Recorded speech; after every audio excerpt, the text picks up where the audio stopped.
तारा राम जीतेगा, तारा राम जीतेगा, तारा राम जीतेगा, तारा राम जीतेगा, तारा राम जीतेगा, तारा राम जीतेगा, तारा राम जीतेगा।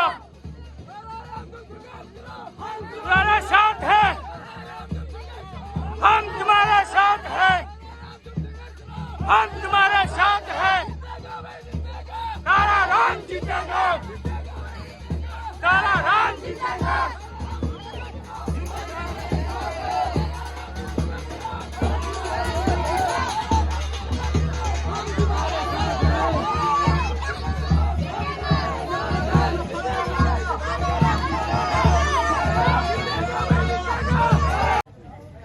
सरपंच साहब से निवेदन, आप सीधे ही मंच पे आए और माननीय ताराराम जी का माला पहनाकर स्वागत करें।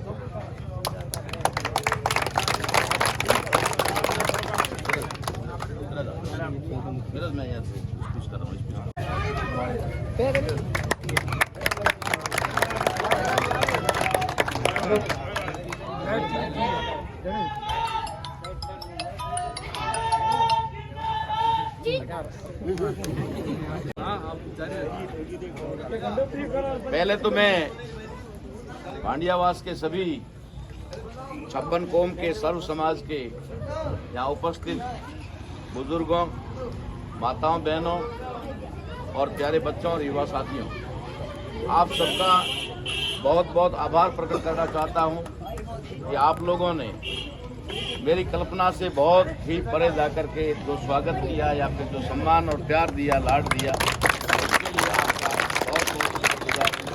बहुत बहुत आभारी। आज आपको जो जिस तरीके से एक लंबे इंतजार के बाद प्रोग्राम थोड़े लंबे हो गए थे, क्षेत्र काफ़ी लंबा है, इसकी वजह से थोड़ा लेट हुआ, उसके लिए आपको जो भी कष्ट हुआ उसके लिए भी मैं क्षमा चाहता हूँ, माफी मांगता हूँ। आज की जो सभा है ये एक चुनावी सभा है। चुनाव का दौर चल रहा है और चुनाव में बाड़मेर, जैसलमेर और बालोतरा जिला, जो बाड़मेर लोकसभा क्षेत्र है, वहां से 11 प्रत्याशी मैदान में हैं। उन 11 प्रत्याशियों में मैं भी एक प्रत्याशी हूं और मैं एक स्वतंत्र प्रत्याशी के रूप में हूं, इंडिपेंडेंट हूं, यानी कि निर्दलीय हूं। अब मुझे निर्दलीय उम्मीदवार के तौर पे चुनाव लड़ने या फिर लोकसभा के चुनाव में उतरने, या कहने का मतलब सीधा कि मुझे इस राजनीति में आने की आवश्यकता क्या पड़ी। बहुत सारे लोग मेरा बैकग्राउंड जानते हैं। मैं एक प्योर सोशल आदमी हूँ, सामाजिक आदमी हूँ। मैंने राजनीति पे कड़ी नजरें जरूर रखी है, लेकिन कभी भी मैंने राजनीति करने के बारे में सोचा या कल्पना भी नहीं की थी। मैं एक शिक्षक के तौर पे 13 साढ़े 13 साल नौकरी की। नौकरी करने के बाद मेरे सामाजिक कार्यों में जब नौकरी बाधा बनने लगी और मेरा ट्रांसफर यहाँ से जैसलमेर कर दिया गया, सिर्फ इसलिए कि मैं समाज को जगाने का काम ना करूं, ऐसी स्थिति और परिस्थिति में जब मुझे पता लगा कि मेरा ट्रांसफर सिर्फ और सिर्फ इरादे के तौर पे मेरे सामाजिक काम को रोकने के लिए किया गया है, तो मैं समझ गया। इसलिए मैंने सामाजिक कार्य को रुकने नहीं दिया और अपनी नौकरी से 13.5 साल की सर्विस से रिजाइन कर दिया और मैं फिर से मैदान में उतरा।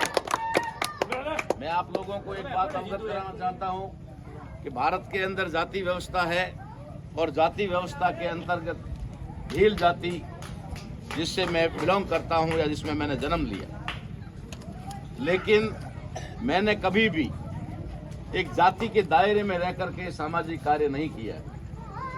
मैंने हमेशा समाज के हर तबके में, हर वर्ग में, जहां पर भी दबे कुचले लोग थे, जहां पर भी जिसके साथ भी न्याय नहीं हुआ था, चाहे वो किसी भी प्रकार का हो, अगर उनके साथ शोषण या अत्याचार हुआ और अगर वो चल करके मेरे पास आए, तो मैंने कभी भी जाति नहीं देखी कि भाई ये फला जाति से इसलिए मैं मदद क्यों करूं।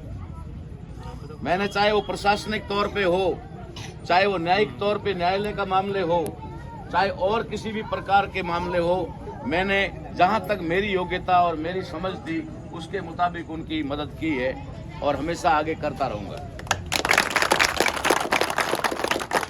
बात आती है समाज की और कौम की, तो आपने देखा होगा हम एक शब्द इस्तेमाल करते हैं तो समाज, और उसके बाद दूसरा शब्द आता है सर्व समाज, और उसमें तीसरा शब्द आता है कौम, जिसमें एक आंकड़ा चल रहा था 36 कौम का, और आज भी चल रहा है, हर जुबान पे 36 कौम का नाम आता है। लेकिन हमने पहली बार इसके ऊपर जब विश्लेषण किया और पता लगाया कि क्या जो कौम किसको कहा जाता है, कौम का मतलब जाति, तो क्या 36 है, 35 है, 32 है या फिर ज्यादा है।